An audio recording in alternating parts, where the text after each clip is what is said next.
Thanks so very much for being there. This is the Anglican Cable Network Nigeria, ACNN Television. You are on to the news on the hour. I am Folusho Taiwo. You're welcome. After the recent elections in Ekiti and Osun states and the fracas that ensued during the processes at both places, the Independent National Electoral Commission has been advised to ensure good voting process and not interfere with the results of elections. This was the submission of the Lord Bishop of Niger West Anglican Diocese, the Right Reverend Ekwe Johnson. He said this while preaching in Abuja during the Diocese of Abuja monthly night vigil program, Power Night. Do you know why the devil is fighting Nigeria? Hell has seen that Nigeria is the giant of Africa. Nigeria, even all over the world, has anywhere you mention Nigeria, they respect Nigeria. But for our leaders, people of God, you see what is happening from little experiment of governorship election. You will put your vote. If the other people win, they say it's inconclusive. And we are clapping. And we are keeping quiet. They do it, they do it in Osun. They will continue the other way and so on and so forth.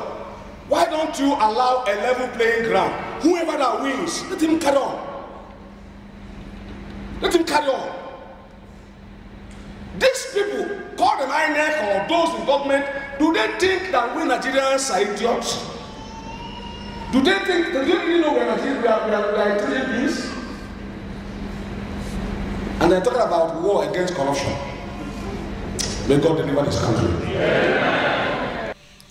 The chairman of Imo State Electoral Panel for the All Progressives Congress APC governorship primaries, Alhaji Ahmed Gulak, has debunked the claims by the party's national chairman, Adams Oshiomhole, that the results submitted after the election is fake. Comrade Oshiomhole had told State House correspondents after the meeting behind closed doors with President Muhammadu Buhari at the presidential villa, Abuja, that the two results submitted to the National Working Committee, NWC, on the Imo governorship primaries were fake. There is no parallel. There is no parallel. We are not an armed force organization. We are a structured organization. We are governed by rules, and these are rules that represent the contract, amongst between members of the All Progressive Congress. Imo, not too good news for today, but not surprising. They have to learn to begin to comply with rules. They have two fake results, and we adopt both fake results. None of them is genuine, and when we conduct, we will disband. We will appoint a fresh committee, electoral panel, that will conduct a transparent, direct primaries that reflect the will of members of APC in Imo State, regardless of the interests and the powers that are behind any of the group. The truth does not require a supporters club to stand. It has its leg, it has its head, and we will do just that.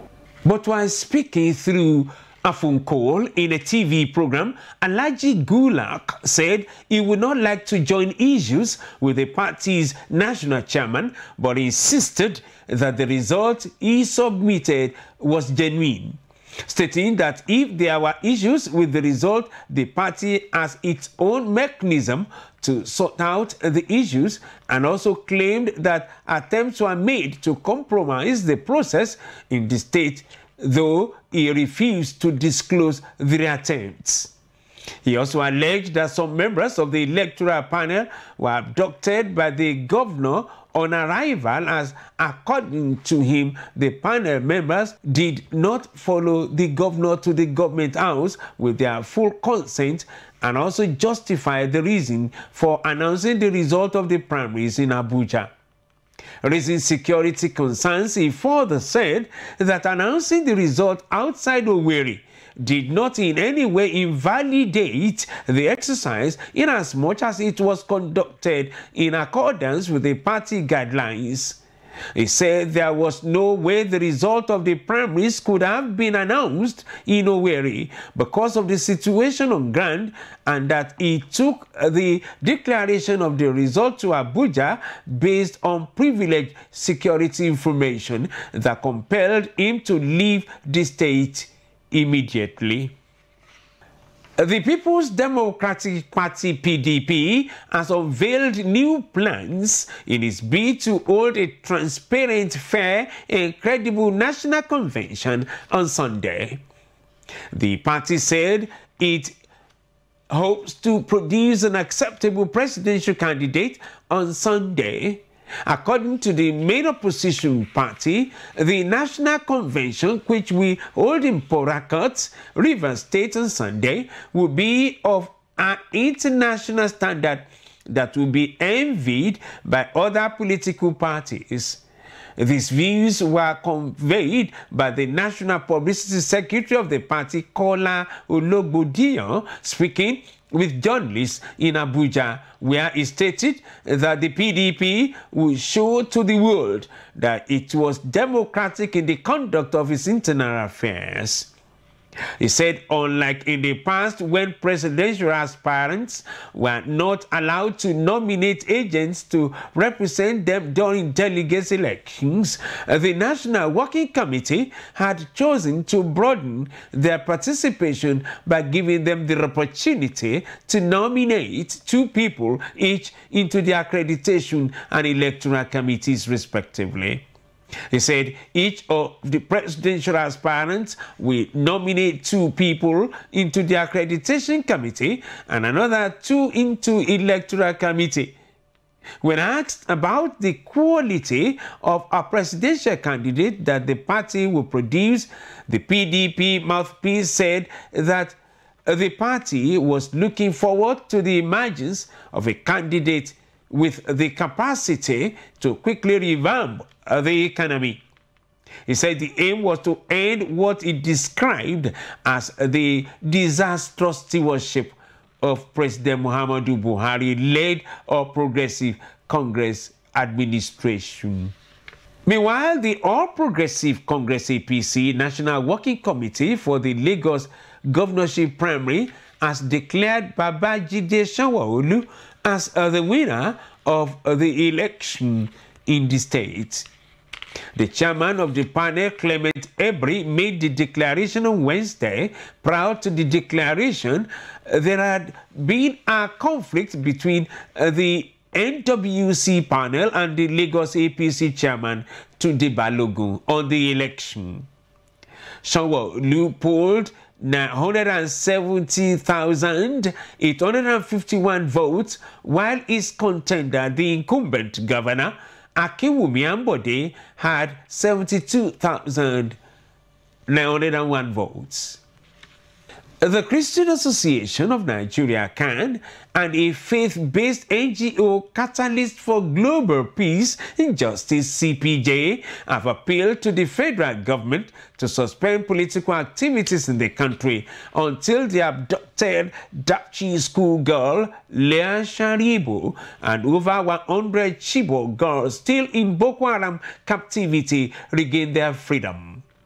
They made the call at a national prayer summit jointly organized by the Abuja by the 2 Christian bodies to add voice to the call for the release of the abducted schoolgirls. Speaking, CAN President Samson Ayokunle, who was represented by former Aso Villa chairman Reverend Williams Okoye, observed that it was inexcusable that 8 months after Leah Sharibu's abduction, government has not been able to secure her release. He added that Sharibu's safety was no longer guaranteed following the recent murder of a medical worker, Saifullah Ahmed, by the insurgents. Against that backdrop, CPJ's national coordinator, Abraham Ayedogbo urged government to rise up to its constitutional duty of protecting the lives and property of its citizens. According to him, every campaign should be suspended until they resolve the problem, adding that there is no independence, there is no freedom, they are all in captivity. Ayedogbo urged security agencies to up their game and bring to book purveyors of violence, kidnappers, ritualists, insurgents, and terrorists. We shall now go on a short commercial break. We shall be back, please. Stay with us.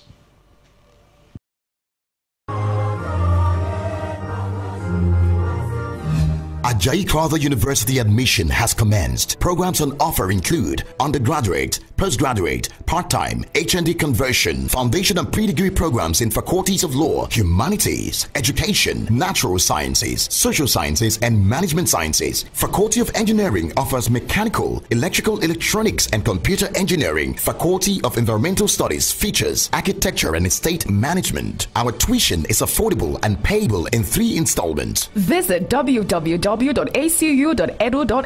for online application, screening, and admission letter. Giving our state-of-the-art facilities, well-equipped libraries, decent learning environment, and distinguished lecturers. Apply now by logging on to www.acu.edu.ng or call 0814 592-0637. Ajayi Crowther University, raising godly intellectuals. You are welcome back, and thanks for staying tuned. For more on our top stories, please visit our website at ACNNTV.com or youtube.com/ACNNTV. To be up to date with our news and other programs, please download the ACNN app for Android from Google Play Store. The Cold War existing between the Anglican Communion and the Catholic Church in Anambra State has reared its ugly head again with the prevention of the Anglicans from worshipping at Bishop Crowther Memorial Church, BCM, on Sunday, 30th of September. Inside Bishop Crowther Primary School, owned by the diocese on the Niger by security operatives. Bishop Crowther Memorial is located at the back of the Basilica of the Most Holy Trinity, Onitsha, belonging to the Catholic Church.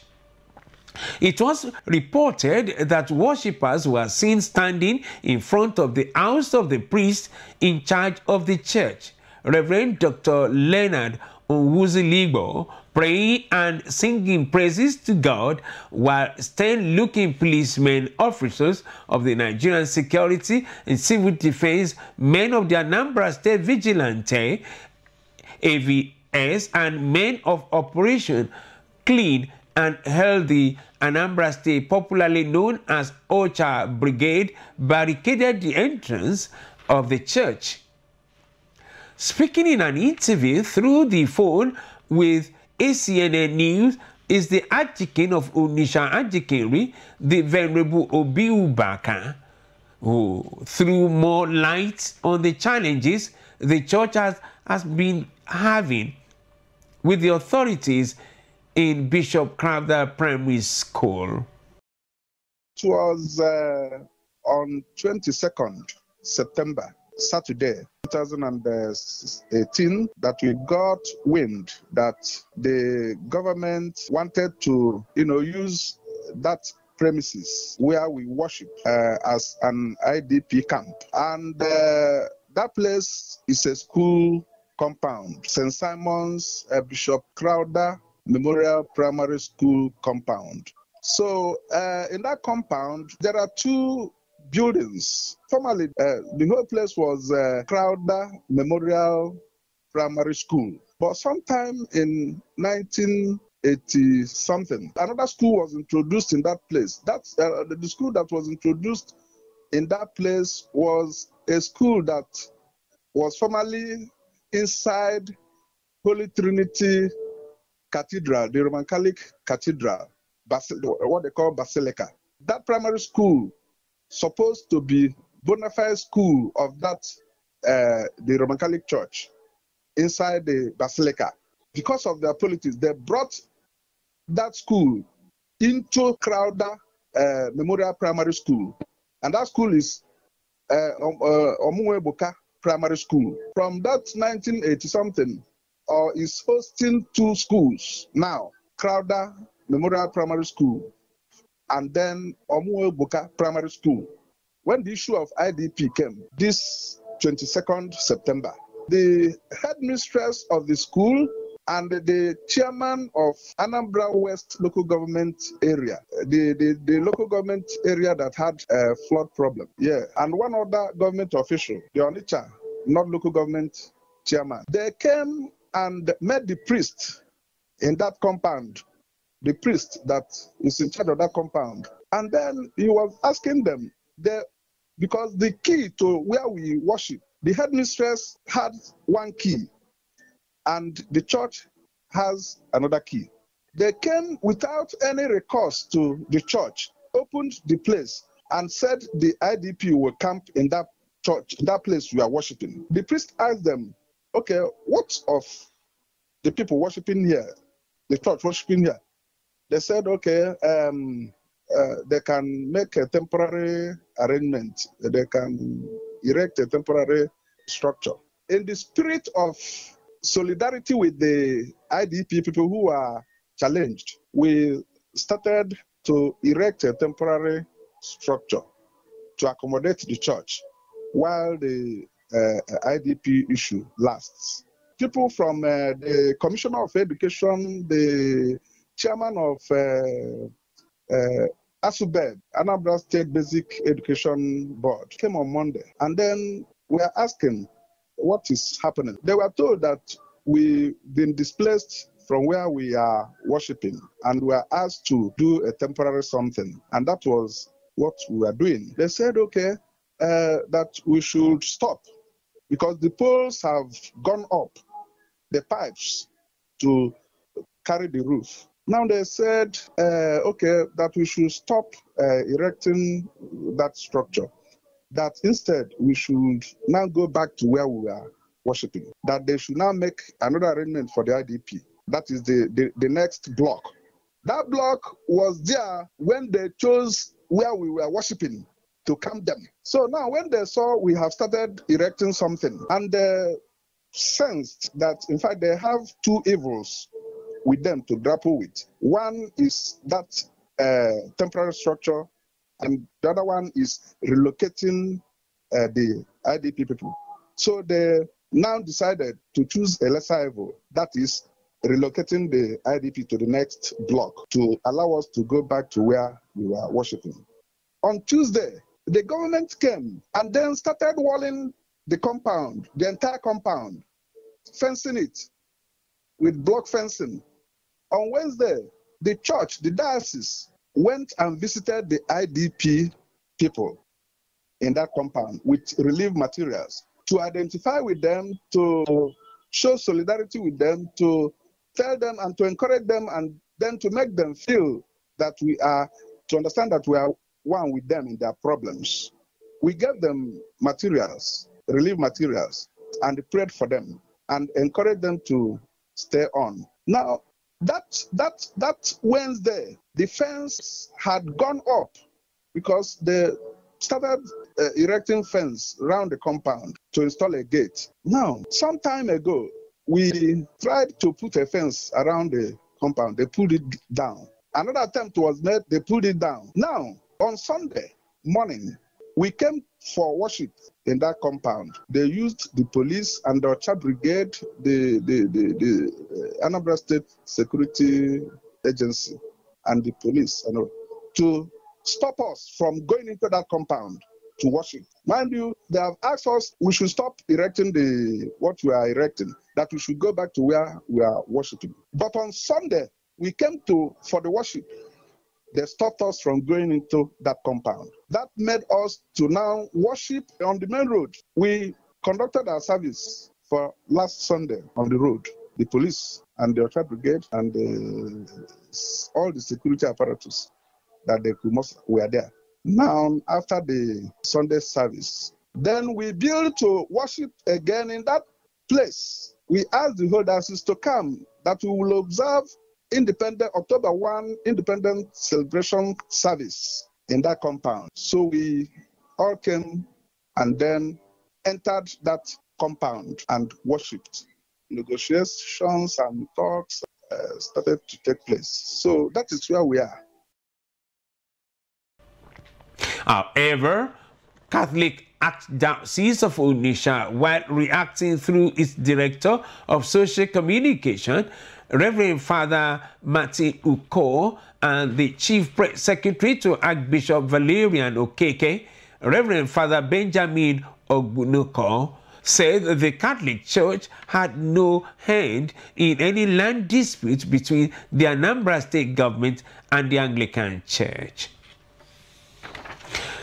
The Lord Bishop of the Anglican Diocese of Niger West in Anambra State, the Right Reverend Ekwe Johnson, has called for true followership of Christ and for Christians to hold on to their faith, as a true soldier will hold on to the commands and instructions of their master. He made the statement at the Diocese of Abuja monthly night vigil power night held at the Cathedral Church of the Advent, where he was the guest preacher. He stressed that a true soldier undergoes processes of hardship, but remains steadfast, enduring, and still upholding the words of the Master. Good soldiers don't sleep anyhow. But if you sleep, the enemy will finish you. There are 3 stronghold weapons of the devil. Whether you're a bishop or you're a minister, in fact, sometimes we are more vulnerable because sometimes you feel you have arrived. One of the things the devil is using against the church, against individual Christians, even those who were great Christians, if you don't watch it, number 1 is sin. Number 2 is laziness.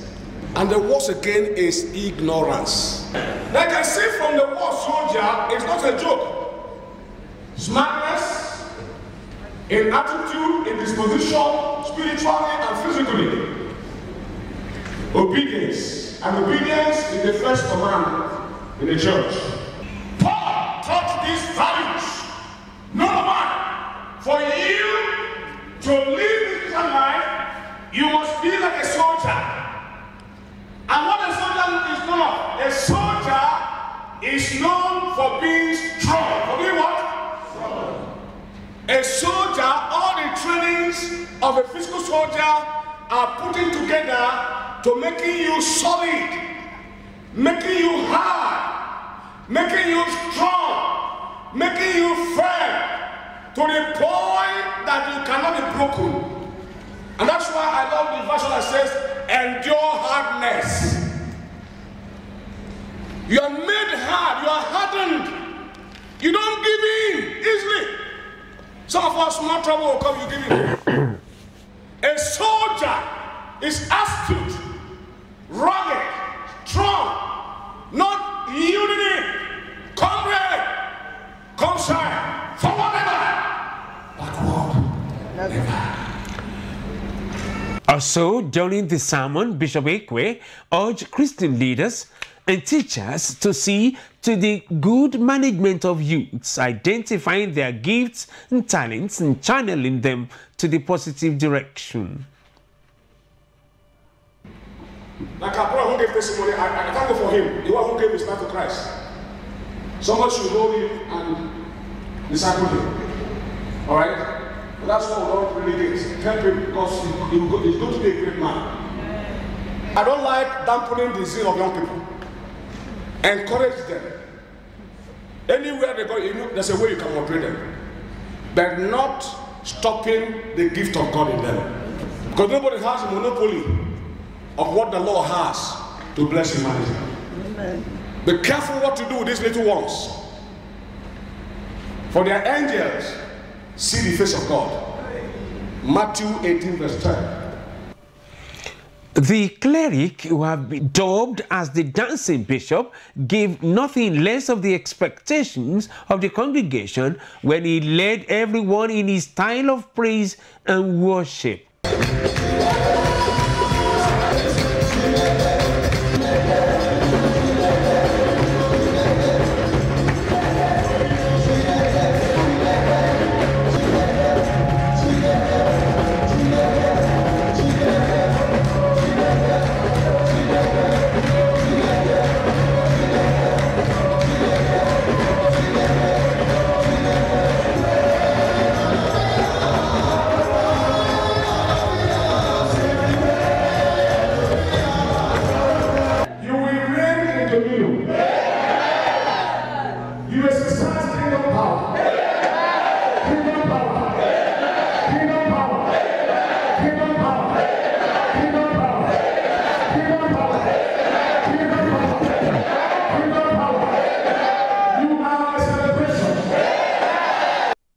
And now to some foreign news.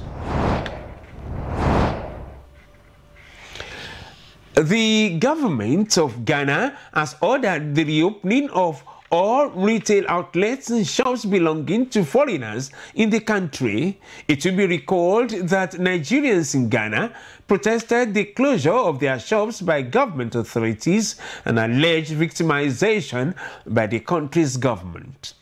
But the Minister of Trade and Industry, Alan Mateng, who directed reopening of the shops, debunked reports that the government was victimizing Nigerians. Although the minister did not give reasons for the initial closures, but explained that the decision to reopen the shops was influenced by the extensive consultations with the National Executive of the Ghana Union of Traders. The consultations were said to have been held between the Ministry of National Security, Nigerian High Commission, and other relevant agencies. Mateng maintained that foreign businesses were not at risk in the country, even as he affirmed that Ghana was globally acknowledged as a friendly nation. He assured foreign traders of government willingness to assist them in regularizing their businesses in the country. Our international online retailer Amazon has announced it is raising its minimum wage levels above the guidelines given by the Living Wage Foundation. The decision just weeks after it was criticized by the Archbishop of Canterbury, Justin Welby, for not paying his staff enough to live on. Bishop Justin Welby had criticized Amazon for not paying a real living wage. The retailer company, however, defended its pay position, saying it is paid permanent employees in its UK fulfillment centers £8.35 an hour after 2 years service, which happens to also be below real living wage as proposed by the Living Wage Foundation. The group, however, has announced recently, after a series of debate about the Archbishop's speech, that it will increase all wages above the guidelines, and also said that it will campaign for a higher federal minimum wage in the US. More than 1,200 people are now known to have died in quake tsunami that smashed into Sulawesi, Indonesia, as police pledged to clamp down on looting by survivors, taking advantage of the chaos. There were reports of officers firing warning shots and tear gas to ward off people and sacking shops in Palu, a coastal city ravaged by a 7.5 magnitude quake and the tsunami it spawned. The United Nations UN said that almost 200,000 people need urgent help. Among them are thousands of children, which the survivors are battling thirst and hunger, with food and clean water in short supply. And local hospitals are overwhelmed by the number of injured rescue efforts have been made hampered by a lack of heavy machinery, severed transport links, the scale of the damage, and the Indonesian government's reluctance to accept foreign help. The official death toll from the tragedy in Central Sulawesi stood at 1,234, according to the government. And so that's it on this edition of the news on the hour. We want to thank you and thank you profusely for watching. I am fully sure time will please mend it. Don't ever end it in a hurry. God bless you.